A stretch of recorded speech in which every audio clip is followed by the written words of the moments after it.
22મી તારીખ એટલે કે આવતીકાલે રામલલ્લા નિજ મંદિરમાં બિરાજમાન થવા જઈ રહ્યા છે, ત્યારે આખો દેશ એક ઉત્સવ અને દીપાવલી મનાવી રહ્યો છે.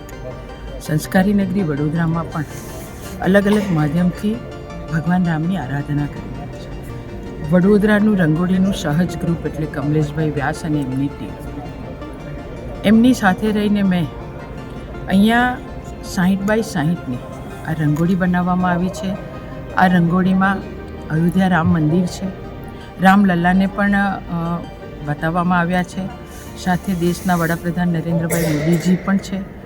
તો એની સાથે સવિશેષ ભગવાન રામલલ્લાનો જન્મ થાય અને જન્મથી લઈ અને ભગવાન રામલલ્લા વનવાસ જઈને ફરી અયોધ્યા જ્યારે આવે છે ત્યાં સુધીની રામાયણની કૃતિ એક રંગોળીના માધ્યમથી આ સહજ ગ્રુપે અહીંયા બતાવી છે. તો ખૂબ સુંદર આયોજન કર્યું છે સહજ ગ્રુપ કમલેશભાઈ એમની ટીમ દ્વારા. મને ખૂબ આનંદ છે કે એમની સાથે રહીને ભગવાન રામલલ્લાનું મંદિર, રામલલ્લા અને મોદીજી અને સાથે આખી રામાયણની કૃતિ આ દર્શાવવાનો રંગોળીના માધ્યમથી અમે પ્રયત્ન કર્યો છે.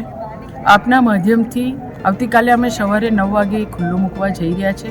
આજે રાત્રે 12 વાગે એ ખુલ્લું થઈ જશે એટલે સંપૂર્ણ બની જશે. ત્યાર પછી સવારે 9 વાગે કાલે એને આપણે સૌ વિધિવત ખુલ્લું મૂકશું.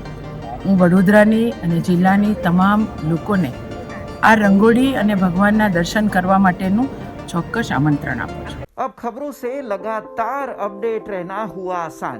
BRG न्यूज आपके मोबाइल स्क्रीन पर आज ही BRG न्यूज की mobile app Google play store और ऐप स्टोर से डाउनलोड करें और खबरों से लगातार जुड़े रहें.